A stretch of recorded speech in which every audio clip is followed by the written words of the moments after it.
इसी हवाले से बात करने के लिए हमारे पास है हमारे हीरो डॉक्टर, जिनको हम बुलाते हैं और उनकी नवाजिश है वो आ जाते हैं। तारुफ के वो मोहताज है नहीं। Doctor Ibrahim Yusuf, consultant paediatrician and asthma allergic and nutrition specialist. आइए हम अपने डॉक्टर हीरो से मिलते हैं। अस्सलाम वालेकुम। How are you? I am all good doctor साहब। Always you are looking good as usual. You look more better than me. ये हमारा पहले से प्लान था वैसे तो। डॉक्टर साहब बहुत अच्छा लगता है आप हमारे सेट पे आते हैं और बहुत ही नेचुरल तरीके से, आसान तरीके से समझाते हैं। बच्चों के डॉक्टर हैं आप, बच्चों को देखते हैं। तमाम तर बीमारियां एक तरफ और पोलियो की बीमारी को आप बच्चों के लिए कैसे देखते हैं?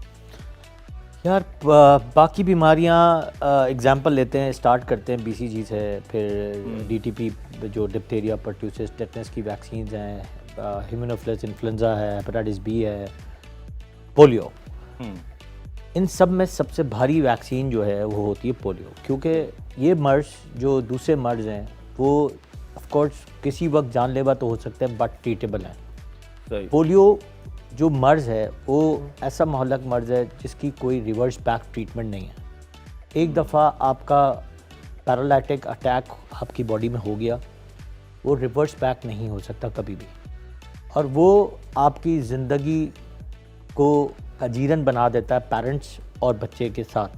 सही बात। सिर्फ़ और सिर्फ 2 बूंद हर 3 महीने बाद ना पिलाने की वजह से, यानी एक छोटा सा कॉन्सेप्ट कि एहतियात 2 बूंद से बेहतर है, और उस पर इतनी सारी कॉम्प्लिकेशंस, इतने सारी मैनिपुलेशंस, इतने सारी मिसपरसेप्शंस की जाती हैं, जिसकी वजह से सारा हमारा जो पोलियो की कैंपेन है वो पूरे ख़राब होते हैं। दुनिया में वाहिद Pakistan is the only country जिसमें पोलियो अभी तक ख़त्म नहीं हुआ। ये हमारे लिए एक बहुत बड़ा ड्रास्टिक फैक्टर है ऑल ओवर द वर्ल्ड कि हम कितना पीछे हैं और कितना पीछे रह सकते हैं इस सिर्फ एक पोलियो की 2 बूंद ना पिलाने की वजह से। ये ना पिलाने का जो आंसर है वो है क्या? क्या कॉन्सेप्ट है जो ना पिलाने वाली हमारे कौम है, क्या सोचती हो? यार ये हमारे जो फ्रंटल रीजन्स हैं, जो फ्रंटियर हैं पीछे की तरफ, अफगानिस्तान और फ्रंटल रीजन्स हैं, वहाँ पे एक पुराने ज़माने का कॉन्सेप्ट है। 1960s से अगर हम हिसाब करें तो एक कॉन्सेप्ट था कि उससे इनफर्टिलिटी डेवलप्ड होती है। अब हम 1960s पे जाते हैं उस कॉन्सेप्ट को क्लियर करने के लिए, तो 1960s में हमारी जो पॉपुलेशन थी और आज 2021 की पॉपुलेशन उसी फ्रंटियर रीजन की देखो तो मल्टीप्लाई बाय 100 है। No doubt. तो आप ये सोचो इनफर्टाइल हो रहा है या फर्टिलिटी रेट बढ़ गया, तो पोलियो फ़ायदा दे रहा है या नुकसान दे रहा है? फ़ायदा दे रहा है। बहुत अच्छी कैलकुलेशन की है तो आप। अब अगर सिर्फ एहतियात और सिर्फ ये एहतियात से सिर्फ पोलियो पिला दिया जाए तो आपके बच्चों की जो डैमेज्ड एरियाज़ हैं वो बचा सकते हैं, जिसको हम किसी सूरत में भी किसी भी ट्रीटमेंट से ट्रीट नहीं कर सकते। मतलब ये बात तो वाकई साबित होती है कि इनफर्टिलिटी का तो कोई ताल्लुक है नहीं, क्योंकि उंगलियों पे गिन लें आप, आज से 40 साल पहले हमारे मुल्क की आबादी क्या थी, और मेरे ख्याल से काफ़ी हज़ारों लोगों ने पोलियो के ड्रॉप्स उस वक्त भी पिए, और आज उनके घर में भी इतनी बड़ी बड़ी फैमिलीज़ हैं, और माशाल्लाह से पूरे पाकिस्तान में 22 करोड़ तक हम जा चुके हैं। तो मेरे ख्याल से ये जो इल फाउंडेड बिलीव है इससे आप बाहर आएँ, और इसीलिए हम बैठते हैं आप लोग के साथ साथ। पाकिस्तान में इस वक्त कितने फ़ीसद बच्चे हैं जो पोलियो इम्यूनाइज्ड हैं और नहीं हैं, कुछ आइडिया है डॉक्टर साहब? देखो ऑल ओवर अगर कराची देखो या बड़े बड़े शहरों देखो तो इसमें तो एक कॉन्सेप्ट चेंज हो गया इंटरमस्कुलर पोलियो का। तो जो हमारे पास जो पेंटावैलेंट सारी होती हैं वो हम लगा रहे होते हैं, उस पर तो IPV वैक्सीन होती हैं, वो ज़्यादा हार्ड इम्यूनिटी दे रही होती है निस्बतन के ओरल पोलियो के।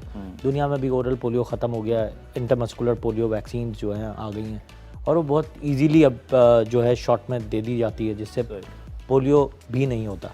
किसी वक्त 60 मिलियन डोजेज़ में एक बच्चे को पोलियो होने के चांसेस है, जिसकी वजह से ये भी एक मिसपरसेप्शन मिसरिड हुई हुई है कि पोलियो पिलाने से पोलियो हो जाएगा। वो तो किसी भी वैक्सीन से कुछ भी हो सकता है। अगर कोविड देखो तो कोविड से ये कोई चैलेंज नहीं कर सकता कि कोविड की वैक्सीन लगाने के बाद कोविड नहीं होता, कोविड हो सकता है, बट वही protection is better than the treatment. बिल्कुल। तो ये साथ साथ उसकी जो एक वो मोर्टेलिटी रेट है वैक्सीनेशन से वो बहुत ऑफ कोर्स आप हर जगह बोलते हैं कि आप वैक्सीनेटेड हैं, 4 लोगों से पूछे वैक्सीनेटेड हैं, तो ऑटोमेटिकली ये बात जाती है, सीना पसीना चल रही होती है कि जिससे आपकी चीज़ें गैदर होकर बेहतर हो जाती हैं। बेशक। ठीक।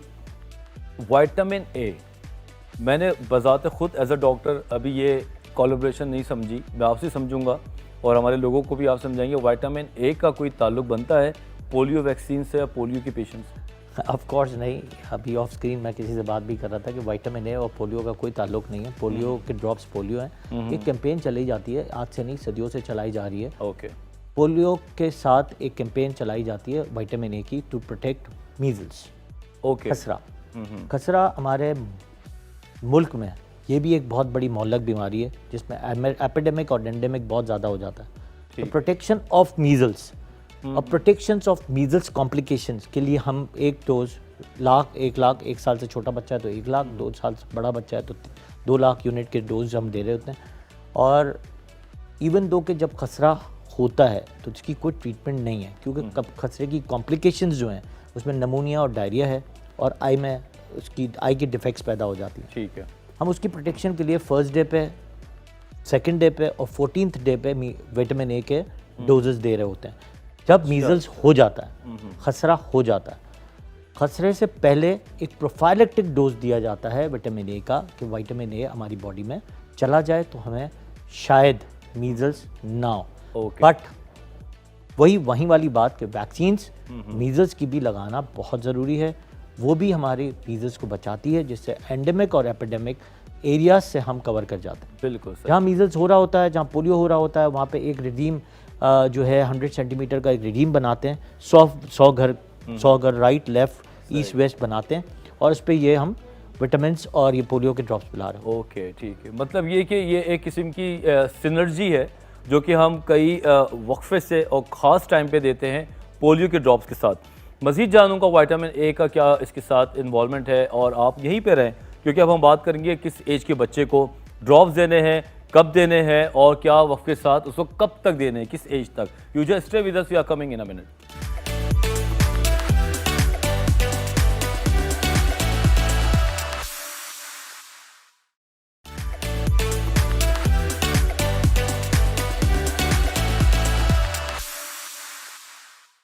अमूमन हम विटामिन जो होते हैं वो खाने पीने से लेते हैं, नेचुरल जो हमारे पास अल्लाह ताला ने खाना दिया है, फूड दिया है, फ्रूट्स दिए उससे।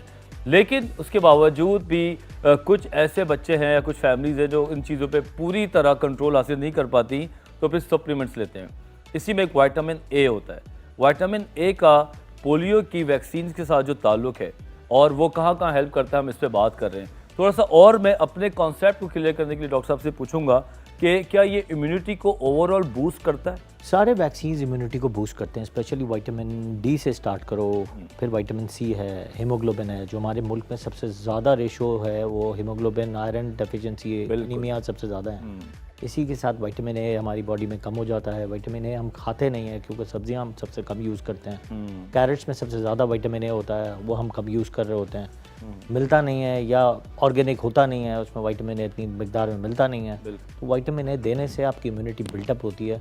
और उसकी स्पेशली WHO ने हमें जो फंडिंग की है विटामिन ए की, वो बहुत ज़्यादा की है तो डेवलप्ड के हमारे मीज़ल्स जो हैं उसको हम बचा सकते हैं, क्योंकि मीज़ल्स एक जानलेवा मल्क है।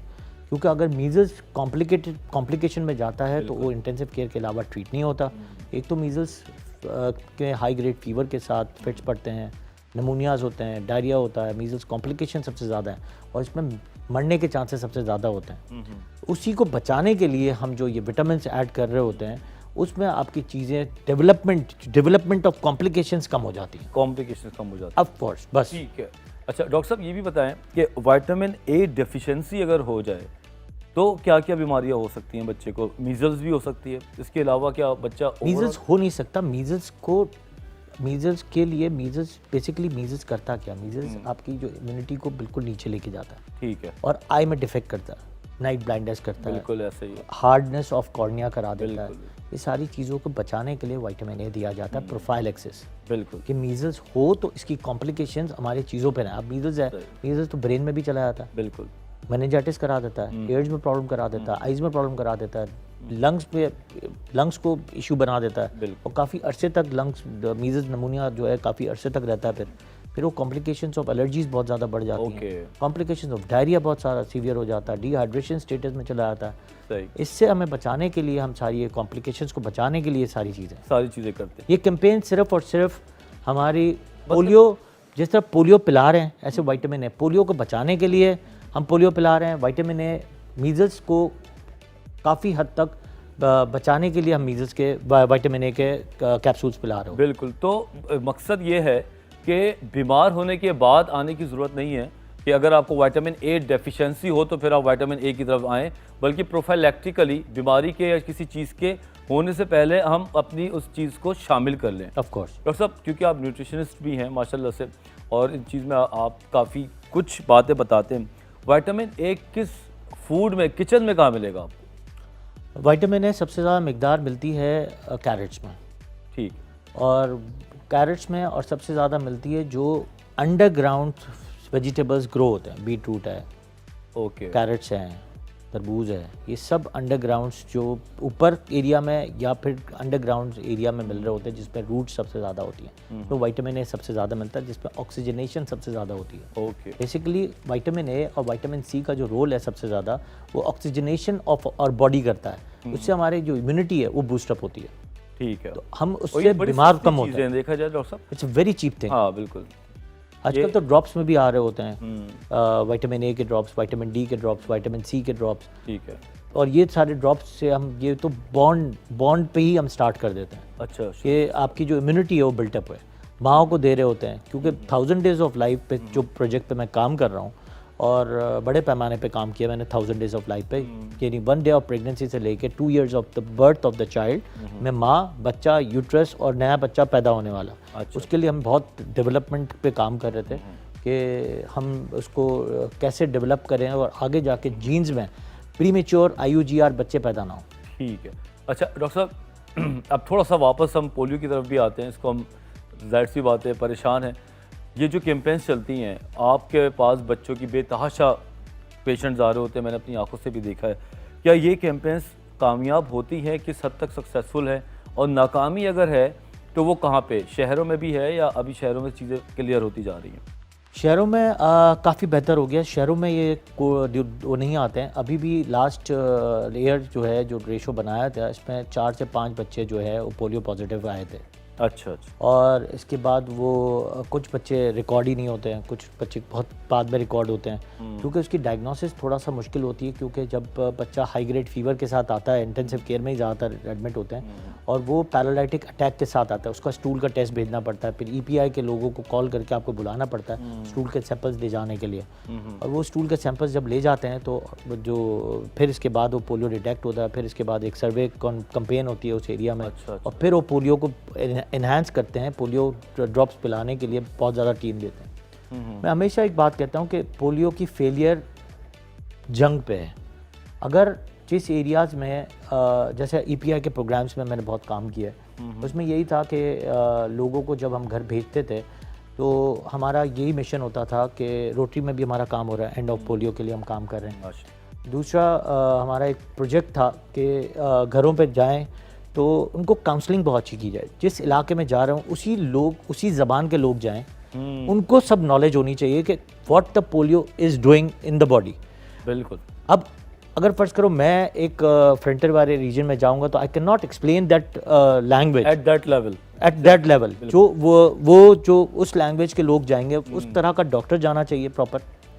ऑफ कोर्स लोग जा रहे होते हैं, लेकिन अभी भी लोगों को भरोसा नहीं आता, क्योंकि लोग जब चेक एंड बैलेंस कर रहे होते हैं तो कई दफ़ा कोल्ड चेन मेंटेन नहीं होती है, कई दफ़ा जो VVM होता है वो डार्क ब्लू कलर से वाइट से जो है पर्पल हो जाता है। ठीक है। दूसरा कई दफ़ा उनके कार्ड्स नहीं होते हैं, तो लोग कहते हैं कि यार हम अपनी बिल्डिंग्स में और कैसे घुसने दें। और तो ऐसी बहुत सारी चीज़ें हैं जो मैं हमेशा पेरेंटिंग में बता रहा होता हूँ कि पोलियो के वर्कर्स जब आ रहे होते हैं तो एक तो आप आजकल तो इनका वैक्सीनेटेड कार्ड चेक कर लें, क्योंकि एक तो लोगों को डर लग रहा होता है कि यार कोविड के पेशेंट कोविड के साथ ना आ जाए कोई घर में, तो हम कहते हैं कि यार कोविड तो ठीक है ख़तरा है, लेकिन पोलियो एहतियात है। सही बात। तो हम कहते हैं कि आप जब पोलियो की टीम आ रही हो तो 4 चीज़ें चेक कर लें। एक तो कोल्ड चेन देख लें कि जिस बॉक्स में रखा हुआ है वो प्रॉपर है कि नहीं है, उनके कार्ड चेक कर लें। आजकल तो कोविड का भी वैक्सीन कार्ड बना हुआ है, वो आप चेक कर लें। दूसरा, आप उसकी जो VVM है, अंदर एक निशान बना हुआ होता है, वो चेक कर लें, एक्सपायरी डेट चेक कर लें। इसके बाद आप पोलियो का डोज पिलवाएं और फिर इससे बाकायदा उनके साथ हेल्प करें। बिल्कुल हेल्प करें। एक मैं हमेशा कहता हूँ कि एक जहाँ पे आप पोलियो की कैंपेन कर रहे हो उस इलाके के एक जो मखसूस लोग होते हैं, बिल्कुल उनको आप कॉन्फिडेंस में लें। EPI की टीम को उनके साथ मिलना चाहिए, 5 लोगों को मिलाएं, फिर वो ऑटोमेटिकली उन घर में जाएं। 4-5 ज़बान वाले लोगों को ले जाएं, ऑटोमेटिकली जो लोग उस ज़बान वाले लोग घर पे सामने आते हैं तो उनके सामने वही लोग प्रेजेंट हो जो उनके ज़बान बोलने वाले, उनको एक जैसे लगे। और प्लस उनको कॉन्फिडेंस लेवल होना चाहिए कि इनके बच्चों को भी पोलियो पिलाया गया है। उनकी वीडियो शूट्स की जाएं, उनकी चीज़ें की जाए कि हमने अपने घर पे पिलाया तो आप भी पिलवाएं। बिल्कुल, इससे हम पोलियो को बचा सकते हैं, वरना पोलियो और मज़ीद बढ़ता रहेगा और फ्रंटल रीजन से बढ़ते हुए हमारे पास आ जाता है, वो शहरों में ज़्यादा इन हो जाता है।